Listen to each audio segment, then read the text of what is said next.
Olá, queridos, tudo bem? Espero que você esteja bem, que você esteja se cuidando. Eu vim trazer uma palavra hoje aqui para você, uma palavra de, de conforto, uma palavra de esperança.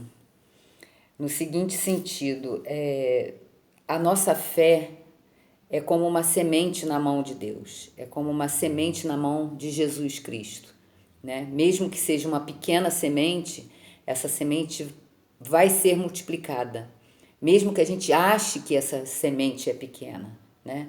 Então eu venho falar para você que hoje tem se sentido sobrecarregado ou que tem se sentido fraco ou que tem se sentido com pouca fé, né?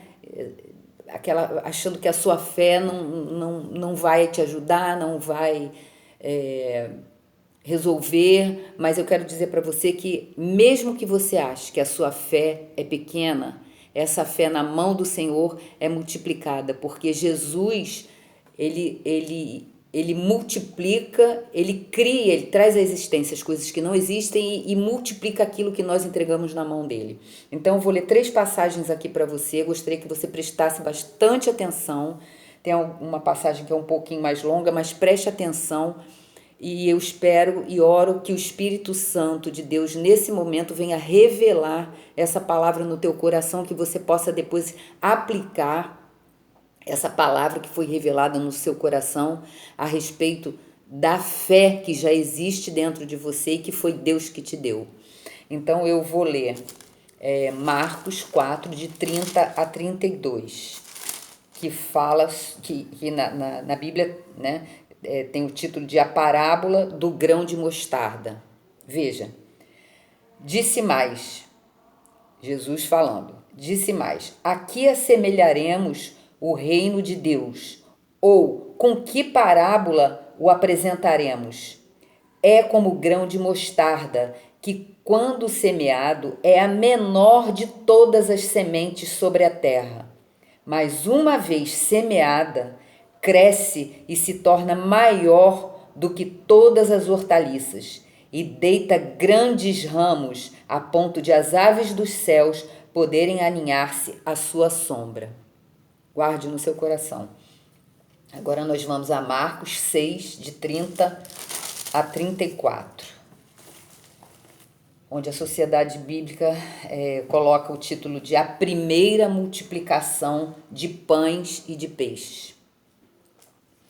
Voltaram os apóstolos à presença de Jesus e lhe relataram tudo quanto haviam feito e ensinado.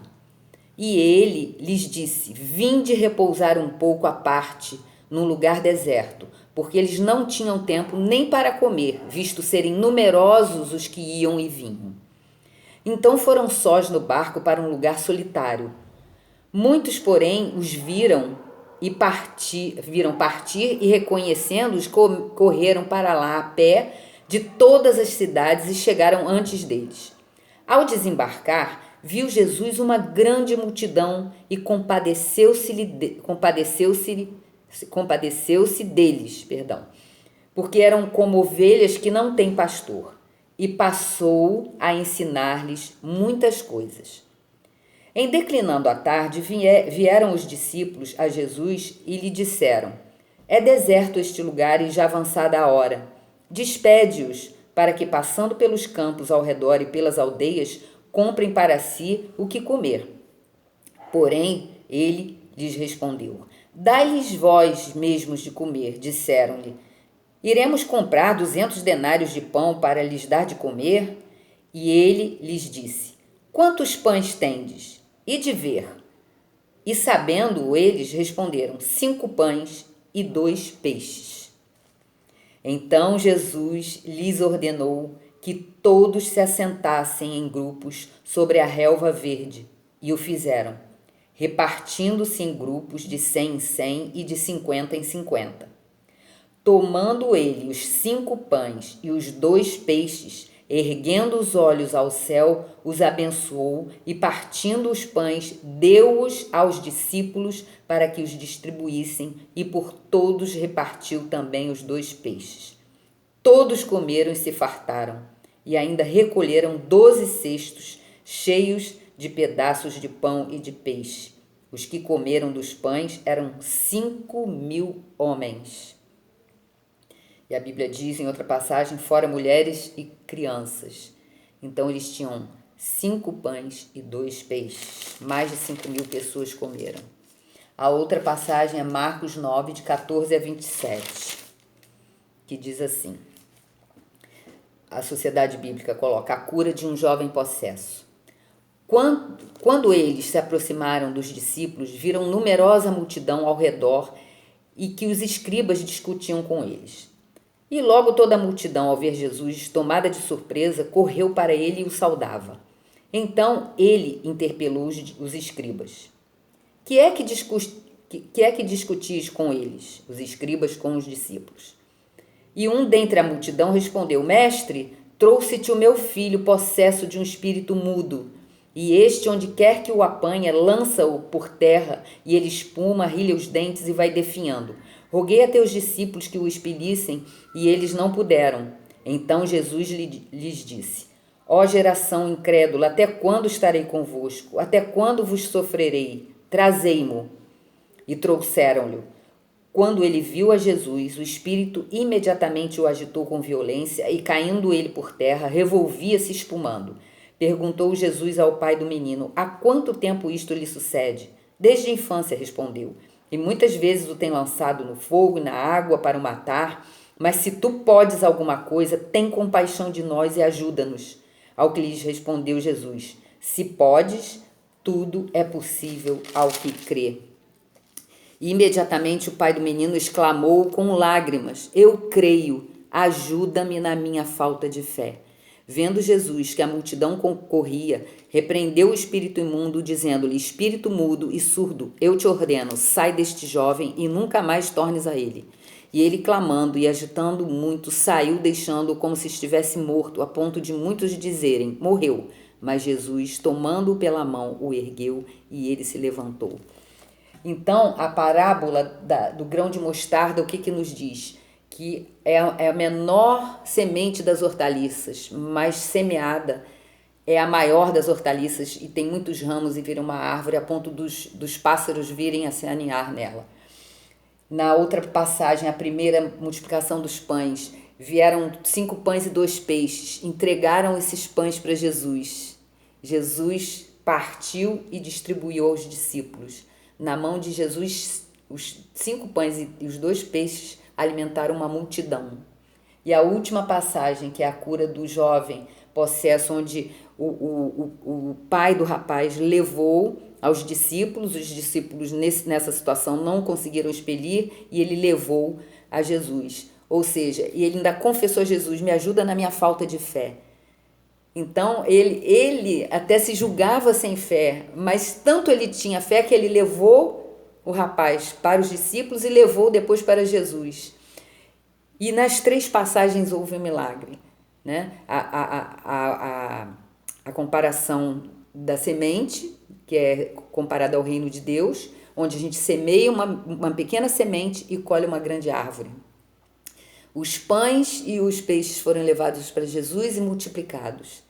E essa pouca fé, considerada pelo pai do rapaz, foi levada a Jesus e Jesus transformou isso num milagre, curando aquele rapaz.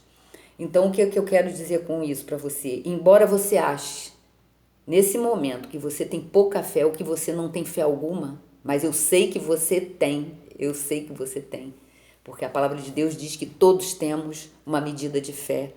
Então, que você direcione essa sua fé para o Criador de todas as coisas, inclusive o seu Criador, Jesus Cristo, o Deus que está vivo e que ressuscitou. Pegue a sua fé, embora você se sinta fraco, embora você ache que você não tem força, com essa tua pouca força mesmo, vá até o Senhor e abra o teu coração, fale com Ele, Senhor, me ajuda na minha pouca fé.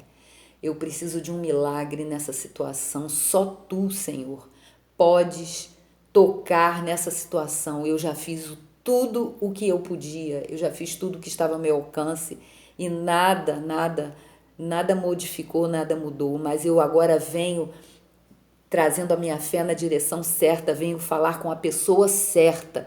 Nesse momento eu entrego essa situação nas tuas mãos, meu Pai. E te peço que, Senhor, que tu operes um milagre, eu confio no teu poder. Jesus falou com o homem aqui, o homem virou para ele, se tu podes fazer alguma coisa, tem compaixão de nós. Jesus lhes respondeu, se podes, tudo é possível ao que crê. Jesus não perguntou, se podes, Jesus não ia fazer isso com o homem, né, que estava ali clamando por um milagre. Ele só falou ao homem, se podes. Quem é que pode? O homem. Se podes, tudo é possível ao que crê. Então, pega o que ele quis dizer, pega essa sua crença e tudo será possível. Tudo é possível ao que crê. Pegue essa tua fé agora, tá? E coloque nas mãos do Senhor, coloque essa situação nas mãos de Deus, clame a Ele, clame a ajuda, clame até se você acha que tem pouca fé, porque o Senhor vem ao teu encontro, Ele jamais, ele disse na palavra dele, lança fora um coração contrito, lança fora aquele que vai a Ele, clamando por um milagre, por uma misericórdia e pela presença dEle. Ore e faça essa oração que nós fizemos agora, eu junto com você, e creia e permaneça crendo. Aquele que perseverar até o fim será salvo. Persevere na tua fé. Fé está ligada à perseverança. Não é começar com a fé hoje e daqui a pouco minha fé foi embora. Não, persevere. Pegue a palavra de Deus, leia as promessas de Deus e persevere, porque um milagre vai se manifestar nessa situação sua. No momento você não está vendo, porque os nossos olhos naturais não nos deixam ver, mas os nossos olhos, pela fé, já contemplam o milagre. Só falta esse milagre se manifestar na tua vida. Que o Senhor te abençoe, te guarde, que resplandeça o seu rosto sobre ti, tenha misericórdia de ti e te dê a paz. Em nome de Jesus. Até a próxima.